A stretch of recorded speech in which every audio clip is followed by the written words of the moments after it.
Yes, I will kill you. It's okay. Introduction to myself is I'm an anthropologist.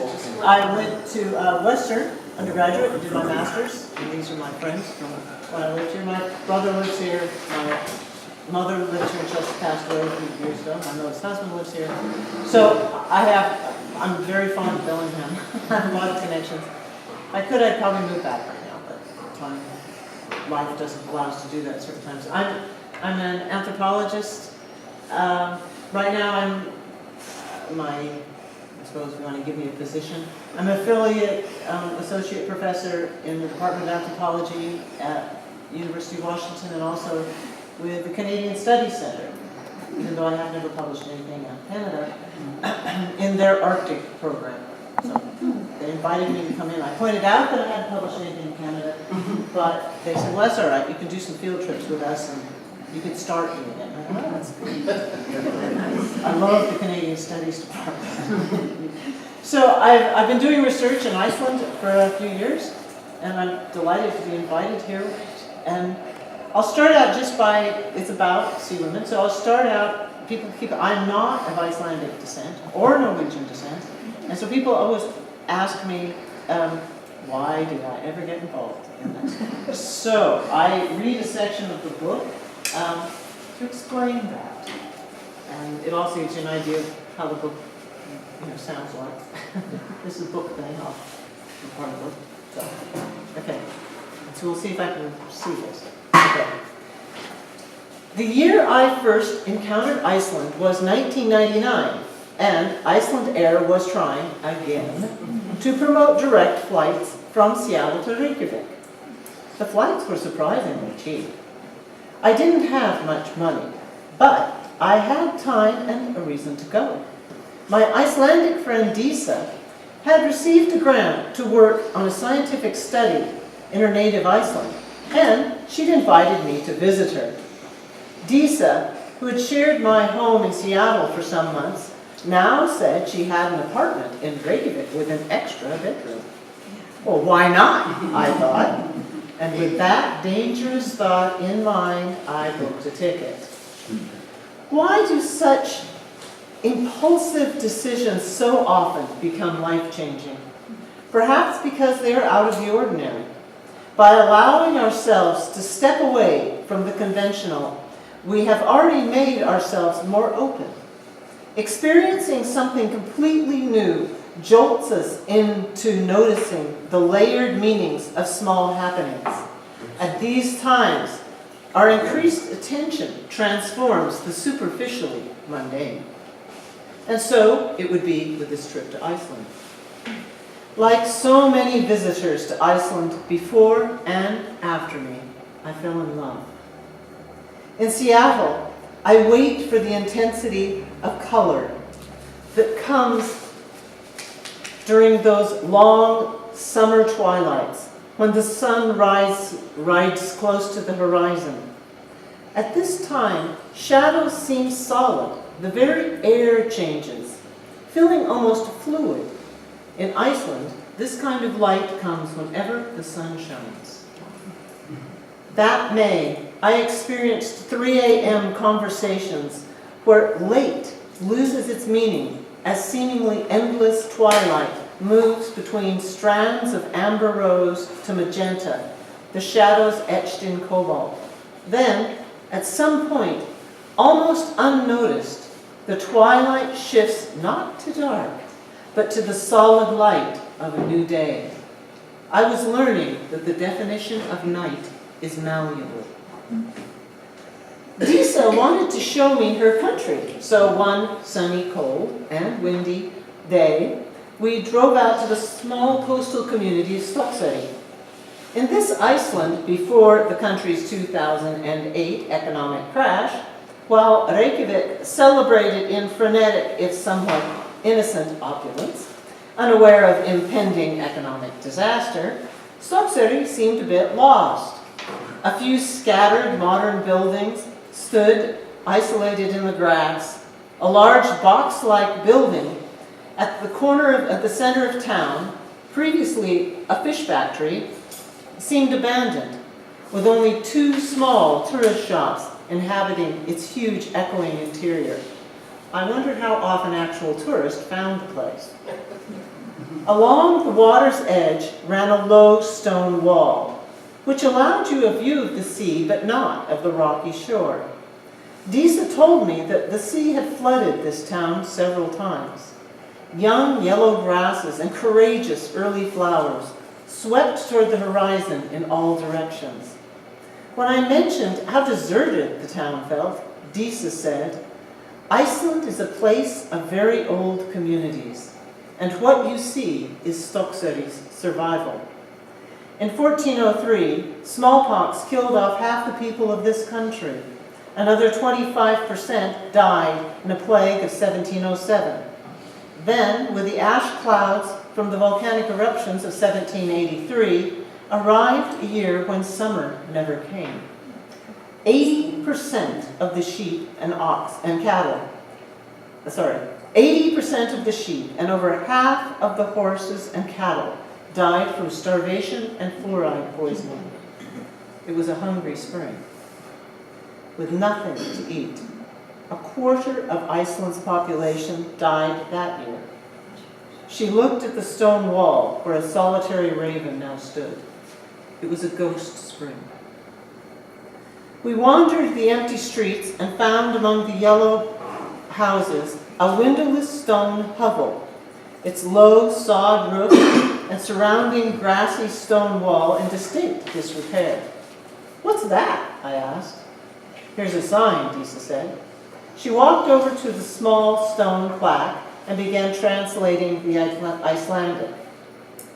"This is a reconstruction of the winter fishing hut of Þuríður Einarsdóttir, one of Iceland's greatest fishing captains. She lived from 1777 to 1863, rode from Stokksøyri, and was acclaimed for both bringing in the largest catches and for never losing a single crew member in the 60 years she fished." "Wait," I said, "she? This renowned fishing captain was a woman?" I felt a quiet chill that then spread along my arms to my fingers. I knew I was in the presence of a remarkable story. "Yes, my grandmother used to tell us stories about her." "Wow," I paused. "And what about today? Are there lots of fisherwomen in Iceland today?" "I don't know," Medusa said. "I've never heard of any." And with that began what became a mystery and a quest. I worked at sea myself when I was in my early 20s, late teens and early 20s, and it seemed to me that if I could work as a deckhand at sea, and I did it in the Northwest here, and in Australia, and in the South Pacific, if I could do it, Iceland has a reputation as the greatest gender equality in the world. Surely women work at sea in Iceland. And yet, when I started looking around, what everybody said is there weren't any, and there were none in the history either. So, time went by, I had another job. But eventually I was able to go back because I was always curious. There was something didn't quite work on this. And I was able to get a grant, and I hired a research assistant, and we started to go through all these documents, all this history. We combed through the history.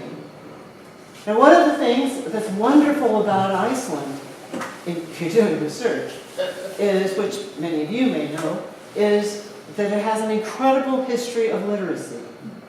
From their saga, which is still some of the most remarkable literature known to the world, from that time on, almost everybody could read at least enough to read religious texts. They had one of the earliest printing presses, went from Europe to Iceland in the 1500s.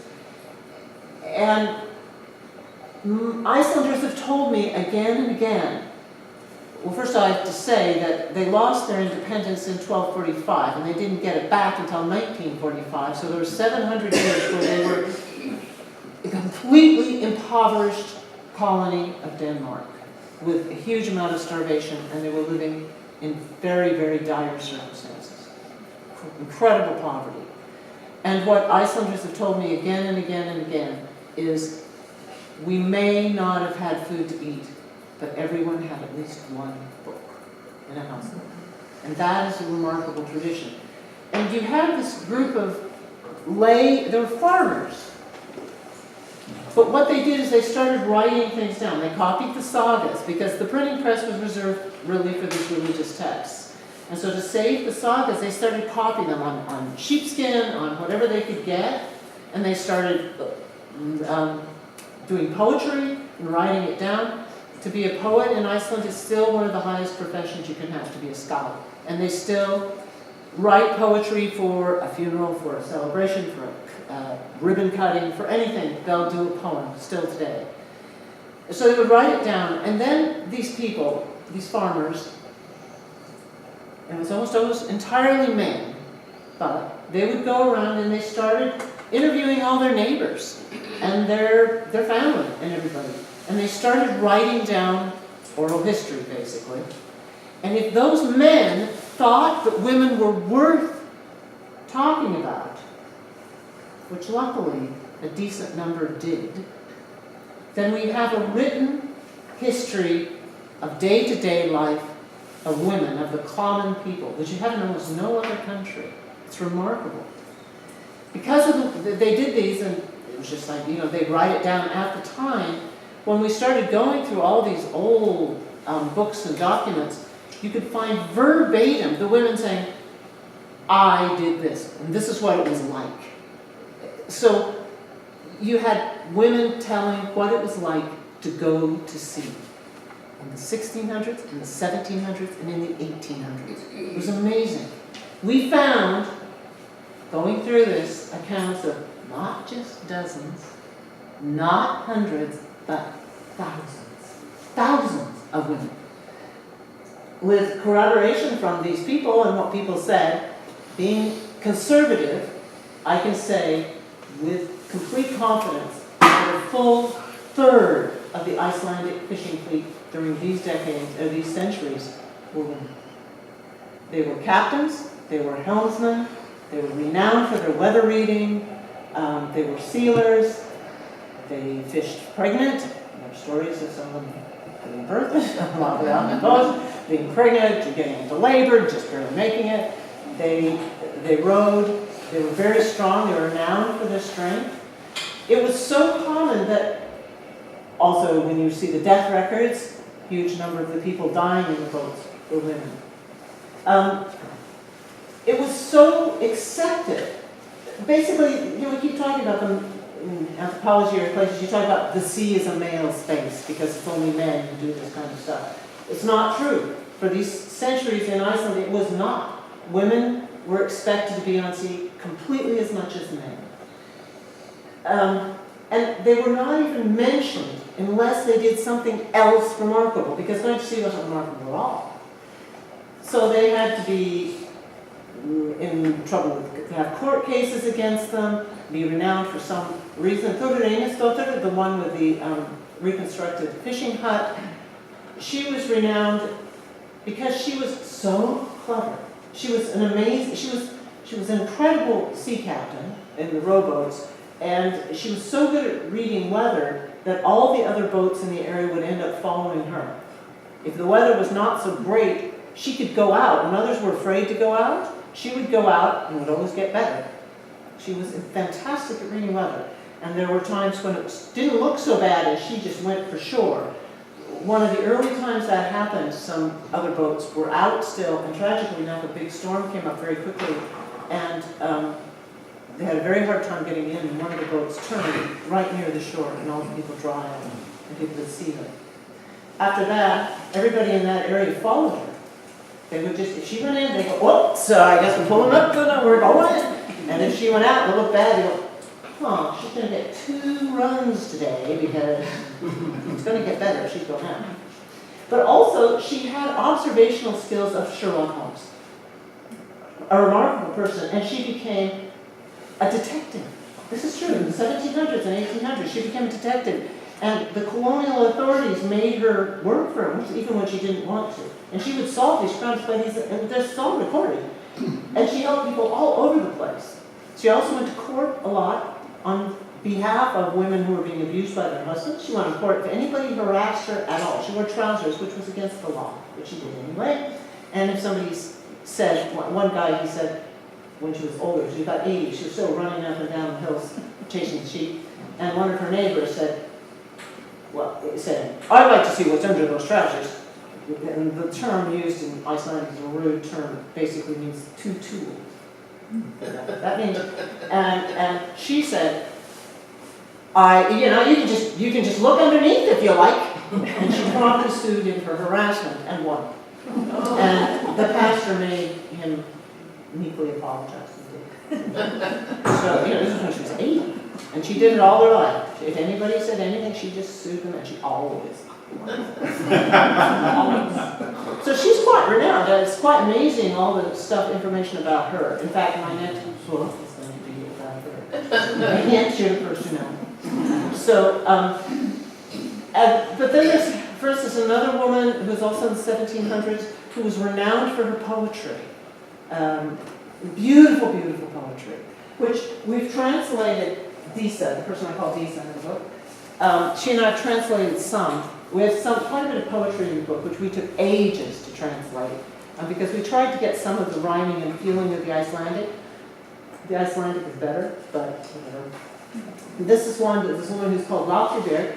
She was a very, very strong rower and renowned for being good at sea. Here's one she wrote while they were out in a storm, which amazingly these poems have been preserved. So here's the one while she's out in a storm. I beg of the blood-haired waves, whose frothing veils harass. Haughty sea goddess daughters, please will you spare my ass?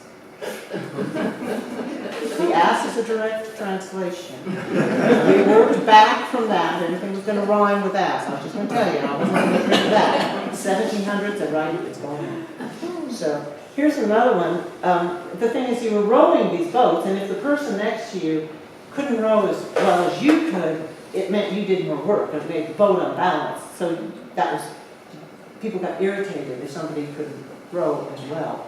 And she was apparently a very strong rower, by all reports. And here's another poem she made for the amusement of her fellow crew, except for presumably the hapless object of this particular poem.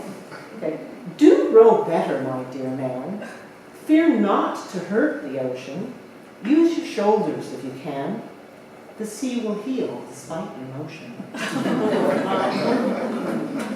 And she wrote tons of poetry, just beautiful, beautiful poetry, and she was known for that sea. What was amazing for us, I have so many stories, I could just go on and on and on. A woman who was so renowned for her strength, the guys had carried 100-pound bag, she carried 2. There are stories of, she was apparently very attractive, she was in the late 1800s, these guys making, what did they say, trying to have their pleasure with her when she was alone, aka assaulting her. And she would end up, the whole town would go, these are all said to be, this happened about 3 or 4 times apparently, these are all said to be, because she was very independent, she felt by herself all the time, and the townspeople just go, okay, we'll see what happens now. Nobody would ever worry about going and saving her.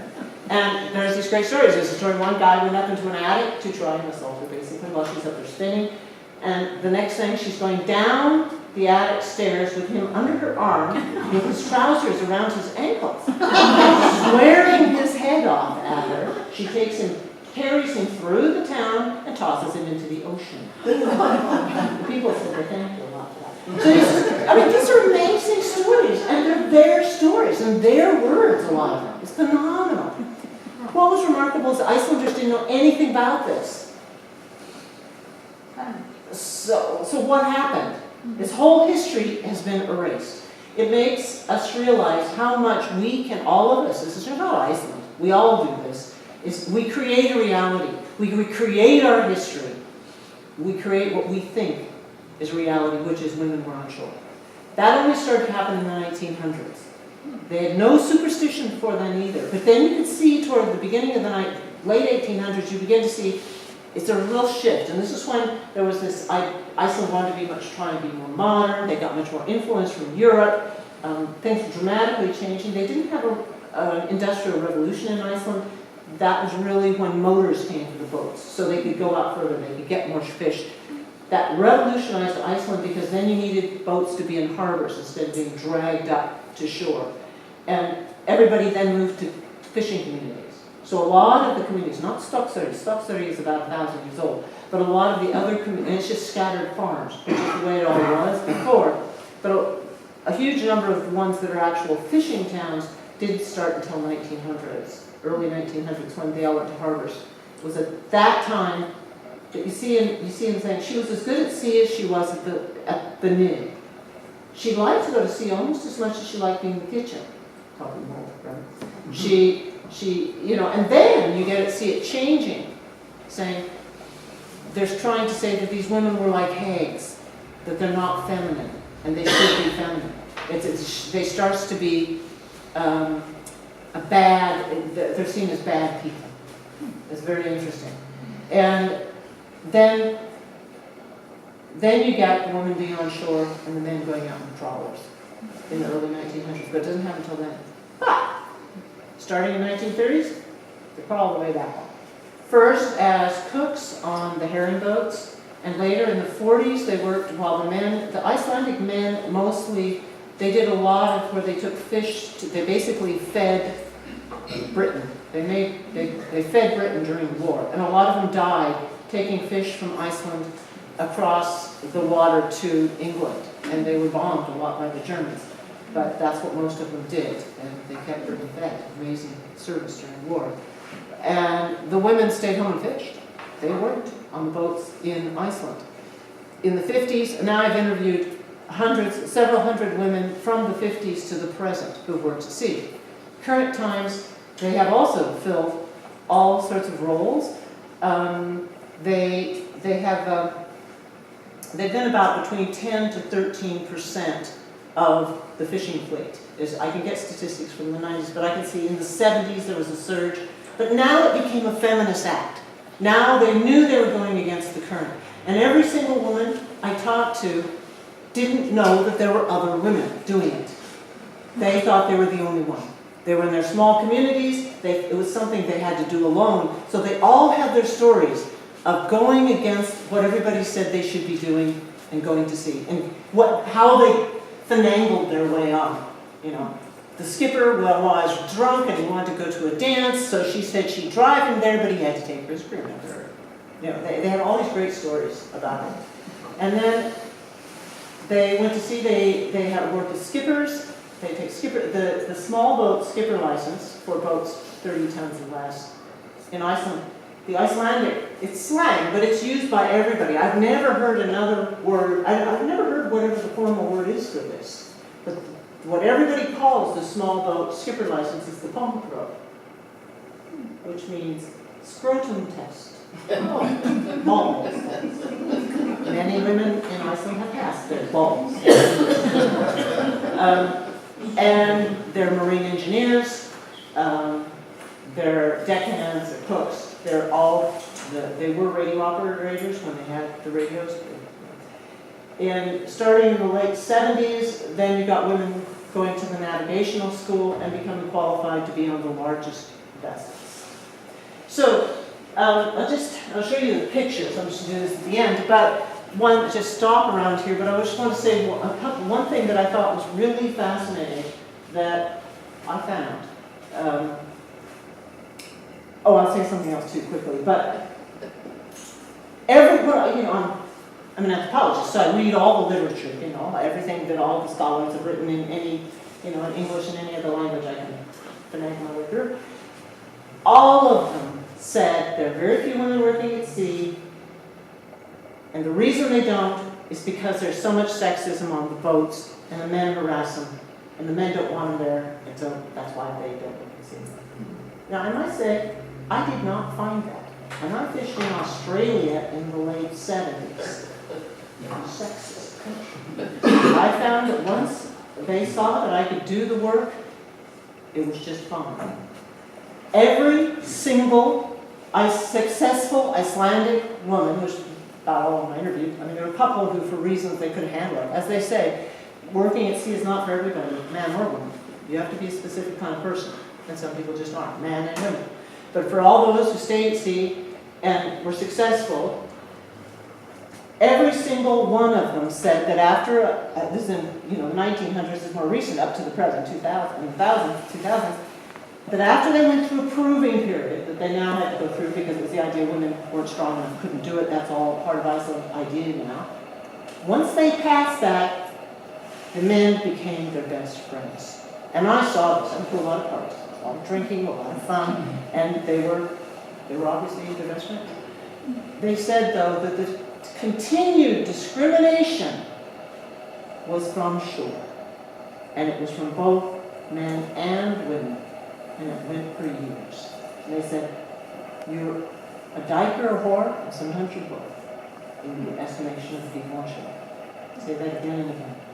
So that's very different than, and I saw it. And I'll show you some pictures to show it. But, so I'll just show you some of these pictures just to give you an idea of some of the stuff I'm talking about. Go ahead. Yeah. This is, just to give you an idea, this is a very, very calm seas in a place where I've spent a lot of time going into it. But just to give you an idea of, for those of you who haven't seen Iceland, many of you have seen Norway, so you have an idea what the fjords look like. But, we're looking at pretty harsh circumstances. Yeah, that's okay. And on the north, although this is happening less and less with global warming, you have certain friends coming near the boats.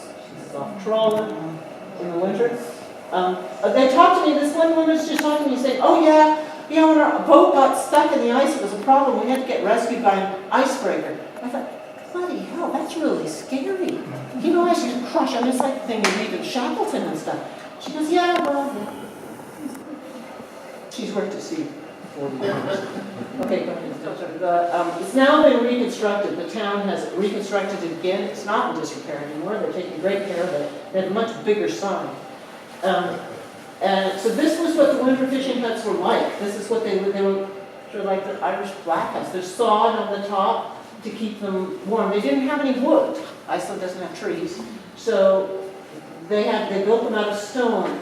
And a lot of times didn't have fires in them either. They were cold. But the sod would keep it warm. It was very good insulation. And that's what they had.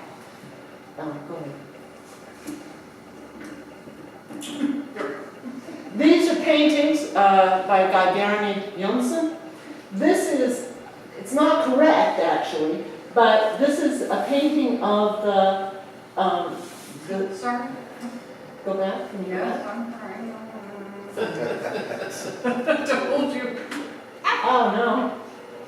Well, I'll tell you as you try to figure it out. That boat, it was the woman, he actually painted this woman who is the skipper of that boat, and she is Halldóra. I just touched And she's also called Halldóra Klopfer all the time, although there's never mention of any disability. It's interesting. But she mostly, this is in the 1700s, she mostly always took all-female crews. She always had an all-female crews. And she had two brothers who also had boats. It was a fairly wealthy family, so they had 3 boats. All the siblings were running them. And they used to have competitions all the time. Guess who won? Almost always. Halldóra. In fact, it was said that she made her brothers wealthy because she brought in so much fish. So she was quite a remarkable person too. She also stood up on behalf of other women and went to court. One thing, the court system in Iceland did work. So that was great. She took people to court as well, if you had the wherewithal to do it. So I'll say one other thing that was very interesting while we're waiting for this, is that we also found this law. This is remarkable. I have to go to Denmark because I don't know anything about why this law was enacted. That's sort of in my next research, I'm going to sneak over there and do it. I don't have the grant to do it, but we're just going to. So we found that in 1720, there was a law enacted by the Danish king, Frederick, for Icelanders, for women to get the same wage as men for the men's work of cutting sod, cutting peat, and rowing, which in Iceland means fishing. They still use this word for it today. So that meant that from 1720, women got an equal share to men. And as far as I could find, that has always been honored. Now it was that they had this system where you were basically indentured to a farmer, so you were a farmhand, and if you were a woman working for the farmer got your share, and then you got crap. But if you could do it independently, you got an equal share. And that is still the case today. So it was a one way that women could make equal wages to men. And even in the 1990s, in Iceland, in rural Iceland, up until the 1990s, because the fish factories paid crap, women earned 55% of what men did. It's gender equality. Whereas if they went to sea, they could get equal wages. And so this is what a lot of women said. I was a teenager, I was working in the fish factory, all the guys were making tons of money. Why couldn't they? And so they go and do it. And that's, or women get divorced, that's how they look after their children. It's quite remarkable. It's because they can make money. So if we can work this way, we can't. What I can do is, why don't you just, if anybody has any questions, you can just ask me questions, because that's basically what I said.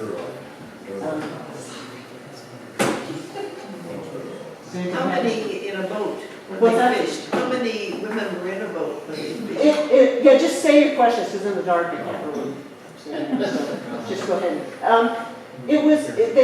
They didn't have sails in Iceland until like 1850 to the late 1800s, but it was usually, they had as few as 4 up to 8, usually, people in a boat. They weren't larger than that, and I think one thing, the Icelandic population was so low that it was, they couldn't really take larger boats. They didn't have enough crew in each area because there would be scattered farms. The boats were also incredibly expensive because they had to bring them over from Norway a lot, and Denmark, because they didn't have the trees, their boat wouldn't, and they didn't have the trees to build them, so they had to be imported. So that was very expensive. Did they use nets? No, each person had their own tackle and line, and this was also very, very prized, because the Danish had a monopoly, and so you could only get sort of what they allowed coming into Iceland. So twine was really valued, and so everybody had their own tackle, and they jealously kept that. And so each person on the boat was fishing, line fishing off their own tackle. Yeah, very interesting. So, you know, and they have this word called fisking, which means you attract the fish to you. So if you take out, get a fish, if you got fish a lot, then you became known as fisking. And people really wanted you on the boat. It didn't matter if you did at all. You'd be very sorry. Yeah. They were great women. Yeah. Oh, it's quite dramatic. Yeah, it's great stories. So, and Margaret? yeah. I was thinking it was the death rates from those tragic disease epidemics, as well as the Danish servitude, surely built robust people. I mean, I would think that women may have been, really healthy, robust. They were. It was intriguing, though, because they had this system that there were tons of people, if you weren't able to support your kids, or if one of them died, or if one of the parents died, or if they're too impoverished, you were farmed out. This is how the farmers kept the labor, and basically almost free labor, the elite of all the other. It was basically a serf system. And so if you had nobody, you didn't usually get enough food. And so it says in the comment, she was particularly strong, having always got enough food. So that was a really important thing. And when they go for the fishing stations in the summer, they would have these where they would live in very rudimentary housing, sometimes just in caves.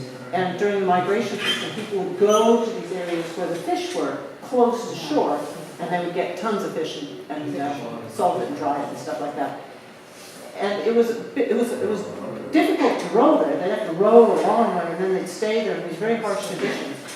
But these women really liked it because they got enough food there. It was a very different situation. They weren't under the thumb of the farmer. And then I thought about it later, and they're all these scattered farms with nobody around except the farmer and the wives and who they are. Whereas when they're in these fishing stations, it was actually a real community. And at that time, there really weren't much in the way of towns in Iceland. And that was the, like, they all said it's a fun and free environment. Women talk about that, and they try and negotiate to go there if it were a farm market. Interesting. So, yeah, you're right. If they got enough to eat, they were. And then they had the highest infant mortality rate in Europe until the late 1800s. And one thing, this woman who did this great book called The State of the Child, and I signed She knows how to do it, send her down. she found out that they didn't breastfeed their kids. And they were feeding them watered down cow's milk and things like that, and the kids were dying. And then finally by the late 1800s, they got them to change. Oh, good. And so by the early 1900s, they then had the highest infant survival in Europe. Totally switched from one to the other. And it's what you're suggesting, Joan, I think people say it's because their food was clean, their water was clean. If you survived infancy, then your chances of surviving to good old age were really high in Iceland, unlike most of Europe at that, for quite some time, even for impoverished people. So this is this Haldor's boat, painted but slightly inaccurate because they have all men. But he said for her. Very few pictures of women in the past. Okay, go ahead. Can you go forward? Oh, good. So this you see, he has this is just a picture of, the boats would just flip really easily. Later they had sails. They were round-bottom boats, so they would really flip really easily. And this is just a depiction of this. Go ahead. And then here, they would bring them in through the surf. So they'd be rowing, surfing, and this is a lava shore. And then they would drag them up on shore, and they'd use whale ribs as rollers. Didn't have wood, remember? So they'd use whale ribs, and they just roll them up on whale ribs and then run around and take it to the back. And that's how they took them down, too. It's quite remarkable. Genius. Go ahead. Oh, there it goes. Oh, good. So one thing that I was really happy, oh no, can you go back? No. So that last picture, this is taken in 19... One more. One more? Can you go back one more? Yeah, I'm just trying it. There we go. This is from 1900, and they're larger by then. They've got, this is a larger boat, and they had more people. This, of course, more people who would be rowing. It's obviously a Sunday, they're all dressed up in their Sunday best, and they've got a sail. But looking at the register of this boat, there were more women than men working on this boat. And they're all there. It's amazing to have this picture on photograph from 1900 of this boat with these women. Okay, go ahead. Okay, this one I was really excited when we found. We found all these in the archives. I have to say, Iris from the Maritime Museum in Iceland helped me find these.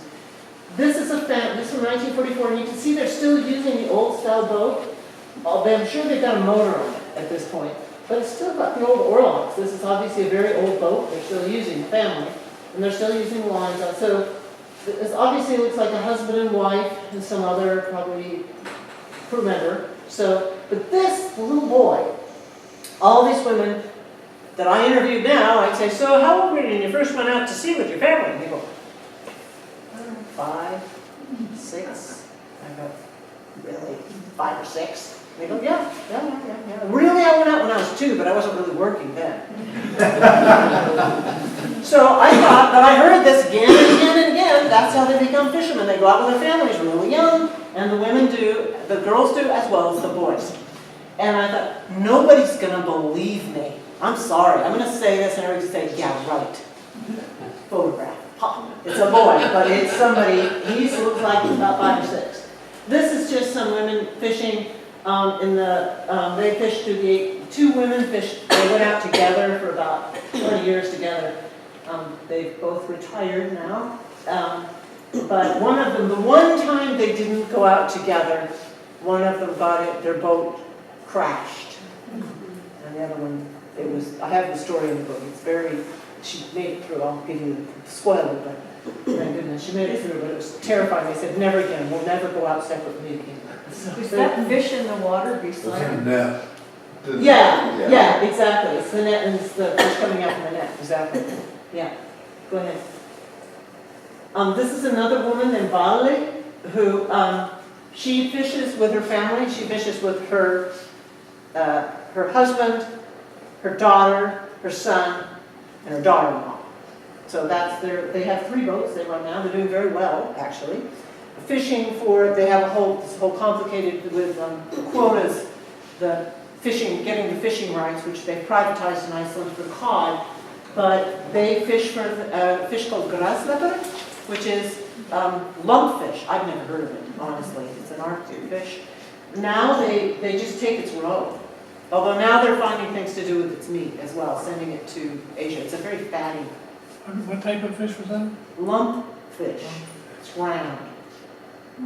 And they just take its roe and sell it in Asia. So, here, this is a woman named Lina. She's got this hilarious story. She's been fishing. She's been working at sea about 35 years, 37 years. And she gives this hilarious story also about how she first got on sea. Is she thought, well, nobody's going to take me. She said, I really want to go to sea. And so she went to fishery school and became like an inspector, a fisheries inspector. And she has been doing that now for some years. Go ahead. And here she is at the helm. She's very experienced. She also, which I don't have, but she gave me a whole bunch of pictures. This other one with her rifle. All this ammunition around her hips. And then there's another one with her holding a bird. Dead bird, obviously got with the rifle. I might say that shooting a bird from a moving boat, you have to get a bloody shot. So, okay. This is the woman, Sigrid, and she is the first woman to become a large vessel skipper. She started in the 70s, and she became qualified as a skipper of the largest vessels, Coast Guard, everything. And she spent a lot of her career traveling around the world, and a lot in first mate positions. And she's now retired to become a kindergarten teacher, actually. So, okay. She says she loves both. She says they're both wonderful to do. Is it going? Oh, okay. I love this picture. These last 2 pictures, I just have because I just love them. This woman in the middle is Ingefani. She was also one of the very first to become a qualified skipper. And she worked on fishing boats for a long time. She just had her 60th birthday, actually. And she's been working at sea this whole time, all around the world. She went and worked in Namibia for 3 years. Her husband, who was also a skipper, but he took 3 years off to take care of their kid and went to Namibia with them. So they took turns being caregiver. But because these boats should be gone for as much as a month at a time. But here she is first mate. And these are her crew. And just to give you an example, I mean, they look like they totally adore her. I mean, it's pretty obvious. There's yeah.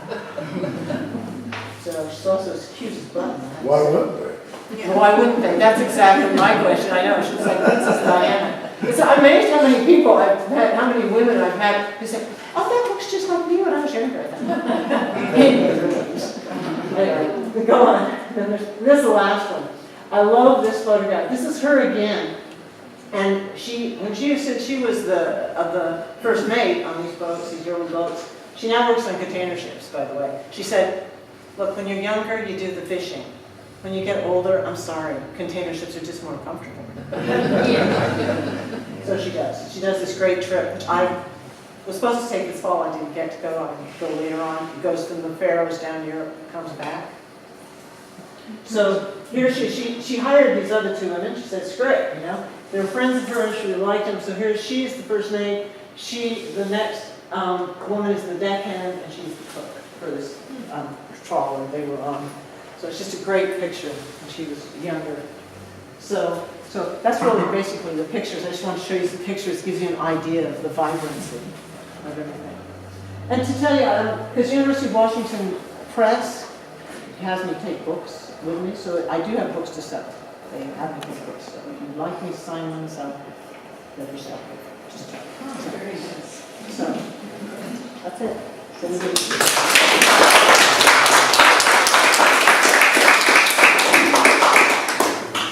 Margaret, did you want any questions? We did a few questions. I don't know how much more time you've got. If anybody would. Well, It's almost an hour. Does anybody have any quick questions they want to ask? Yeah. You said about salt, salting fish.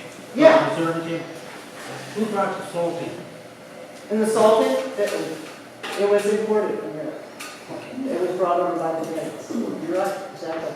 That was a huge thing, and the salt was expensive. But salt is really preserved. And they also dried it. The air is really dry, and so they hung them up a lot. Not like Native Americans do, actually. And they still do this today. Actually, it's the most expensive fish. Didn't you know they do? It's the most expensive fish you can get. Yeah. That's how you get lutefisk. There's just a lutefisk. They have the fermented shark, but they have it's really hard. Yeah, stone hard. Stone hard, yeah. You have to soak it. Is that lutefisk? I thought Well, lutefisk it's was American. Reconstituted in life. Yeah. Then it becomes live fish. Oh, okay. Sounds good. Oh, you can come, are we gonna have that? No, that's okay. Yeah, February 4th. I love the hardfish. I didn't think the hardfish was terrible. But I went on this hike with this friend of mine, this Icelandic friend of mine, and it was a killer hike where you do it in 24 hours. You do it in the day in the summer, and you just hike over the top. It's called the Katterit, the catwalk. So you're walking like in a thing this wide, and it goes off 1,000 feet on each side. We ended up, it's too long a story, but we ended up in a blizzard. And there is a hut up there, so we're in a blizzard in the hut, and we're thinking, oh, these au pairs, somebody took au pairs up there, and they were crying, we can't do it. So we're stuck up there, and I'm thinking, oh God. She's saying, okay, look, I've got a GPS, we're going to go out, as soon as we can go, we're moving on. I said, all right, fine. And she said, what we need is some energy. I said, okay. She pulled out this dried fish, right? She slapped some butter on it, she said, here. I started bottling it down. It was the best thing for energy I've ever had. I thought it was delicious. At that time, it's okay now, but at that time, it was and it gave us a huge amount of energy when I thought down. Very good energy. Dry fish and butter. I'm sold on it now. No, most of the fish in this country that's so-called smoked is actually kippered salmon. It's not smoked salmon. There's a 21-day process that they dry the meat out with smoke and that kind of stuff. So it'd be hard too. But, no, the salmon might start that thick and then it ends up being about like that. That's what my relatives, that's how my uncle smoked the fish. It was almost like beef jerky. Yeah, that's the best way my family. And I've never seen anybody else do it, but that's the way they do it in Norway. Is it? Yeah. So in Iceland, they dry it. It's not smoked. Well, They dry same it thing, anyway. because Yeah, it's much smaller, you're right. whatever, that guy on TV, what's the guy that has a program that Big Steve's? travels all over the country? Well, I just happened to watch a program from Iceland, and he was showing them drying the fish, but also the sheep, they butcher them, use every part of the sheep as last they can, but that's the way they hang the meat up, and it hangs there for 9 months, and the salt air dries it right out. And he was, they carve it off in a real thin paper. What do they call that in Norway? What do they call Fenalur. it? Yeah. They talked about the fact these women who were the cooks on the early boats, being up until the late 80s, they talked about they didn't have any refrigeration, and so they would take whole carcasses, they said, and they just hang in the boat. And then, as a part of their cook's job, they also did deck work, all the early cooks did.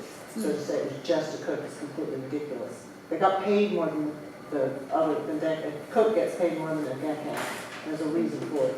But at that time, they would have this meat just hanging up, and they'd go on the deck and just carve bits off, and then go down and use it in the meal. So the whole time they were out.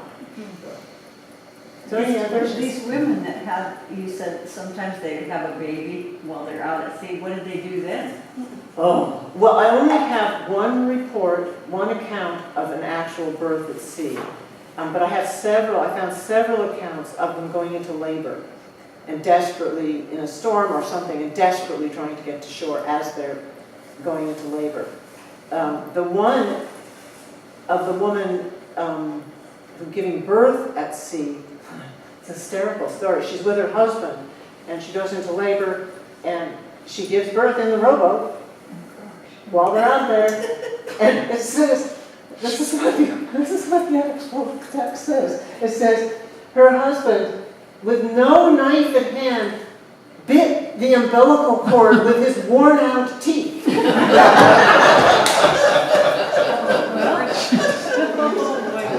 Maybe he was a snaggle too.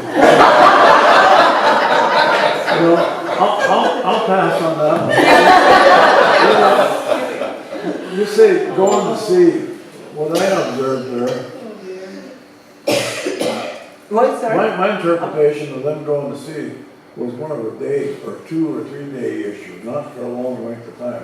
You're not gonna go out very long in that boat there and fill it up full of fish. They only, they couldn't go out. Early on, they wouldn't even take food with them. They thought they had a superstition against taking food. Later on, Yeah. they changed that and took boxes of food. They just drink cod liver before they live and do a prayer and go out. And, you know, but it was only a day. But it took them a full day to go out, row up, because they had to row, and they could only get the fish fairly close to shore. So they'd go, that's why they follow it to different places for the migration, because they'd know when the fish had come close to shore, because they couldn't go out very far either. That size boat, I fished one summer as a kid with my uncle, and we had a 40-foot gillnet boat out here in the Sound. And one evening we caught 500 fish. And the water line that was about like that, and I'm constantly, as a kid, about 13, on that bilge pump, Getting it. getting that thing before we could get to shore. So that boat there, they couldn't handle that, even that amount of fish. And they talk about, the other thing they talk about is they filling, and that is so dangerous because it's really low, and they're in Arctic seas. And so they're talking, that's where a lot of boats flipped, because they were full. Yeah. Or they also talk about somebody going to rescue. They see another boat tipping, and another boat goes to rescue them. And it always in the account is they threw out all their fish and everything in their boat, and then went, because otherwise they couldn't get the people in there, of course, because they would only take, you know, they're small boats. They won't take But it. that first video we had there of the bigger ship, that one there would have smaller boats that were let over the side to do the fishing. That bigger boat was The more modern boat. The more Yeah. modern. Oh, the modern The boat. first slide. Yeah. the very first picture. Oh, that's a modern boat. Yeah, that's a. Yeah, that's- they that's pretty have big. smaller boats that fish and bring the fish to them now. Well, those are nets, so they usually do the nets. Yeah. They pull out the nets on that and pull it. It's not, and that they have the smaller boats corral the net around. Yeah, to circle around. Yeah, the zodiac. So, any other questions? I'm curious about the markets for the fish, the changing markets. So presumably when Denmark was in charge, they came over and took all the They fish. did.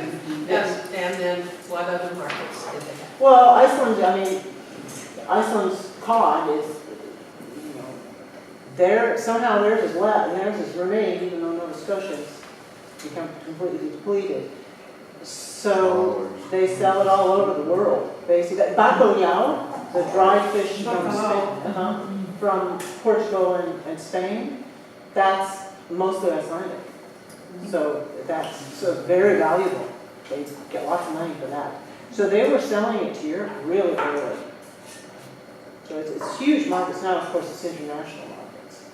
So that was the big, you know, after the 2008 collapse, when that's what, you know, England and Holland were saying, all right, we invested all in there, now we've lost all our money, so Iceland has to now pay us all back for it.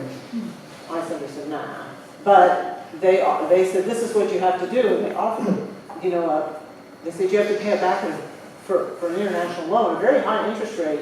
And they said, the way you'll pay it back is we will have your fish for the next 20 years. And Iceland said, we're not losing our independence again. So what's the population of Iceland right now? Right now it's 300, well, it's almost, I think it's like 325,000. Yeah, that's cool. That's about what it is now. Yeah. We're talking, A suburb of we're Seattle. talking about, 2% larger than some what? homes county, Yeah, it's not much. some homes But county. I mean, it's not very big, but they almost all live in Reykjavik anyway. Is there, 80% live in Reykjavik, 82%. is the geothermal, the power generation from Iceland, is that their main export? And they don't export. That's it. all They they don't export. unfortunately do. That's a very political They question. say export geothermal. Well, they have, it is a fantastic power source. Yeah. There's just a few places in Iceland doesn't have it, and everybody else, their electricity is almost free. And that's why they can have outdoor swimming pools for the swim all winter outside, they heat it and things like that. And people leave their windows open all winter too. Here. Actually, I was just, But, it's in, a while ago, they started putting in aluminum smelters. Alcoa, companies like that. They're doing it, a penny on the dollar. Iceland is losing so much on it. It's like pouring in the aluminum from someplace else, the ore, smelting it, polluting, in Iceland, and then taking it out. And Iceland's getting about nothing out of this. The current government, well, they just had an election, but so who knows what's coalition, but the government before this one, they were talking about building, I think they've got 3 now, and they're talking about building for 10. And there's huge protests in Iceland against this, because if they build these, by everybody's prediction, they will be out of geothermal in 10 years. And they will get nothing back, and then they won't have to do it. Called free trade. It's free, all right, they get nothing back. yeah. So this is, I have many, many friends in Iceland who are protesting this. Well, how much of the country is free of ice? There are more and more of it all the time, actually. There are a few very large glaciers, Yeah. but most of it's free of ice. It's just certain glaciers, large glaciers, but most of it's free of ice. But the whole center of it is a high plateau, and it gets so much snow in the winter, and it's so cold that it's uninhabitable. It's like a desert. It's a 2 high seasons. plateau. Winter- winter- No, they have 3 seasons. They do, 4 seasons. They have a beautiful, it's sort of like the weather here, only 10 to 15 degrees colder, actually. It's not that different. It's different from the north to the south, of course, because the south, Reykjavik, is about the same latitude as Fairbanks. But the north is right on the Arctic Circle. You don't get as much rain in the north, and there's some pockets in the north which are actually warmer. But on the whole, you get more snow in the north, but you get a lot more sun. So some people, Akureyri, the town up there, people consider that it gets better weather than Reykjavik. It gets a lot of sleet. What Reykjavik gets a lot of is just sleet and crappy rain. How about caribou? They have some reindeer they call on the east side that's been brought in. Oh yeah, they don't have any native large animals. They just have the Arctic fox. That's it. You have a lot of horses, don't they? Native horses? They native, I don't know what that means, but they Not native, haven't been. they Yeah, Icelandic horses. they're Icelandic horses.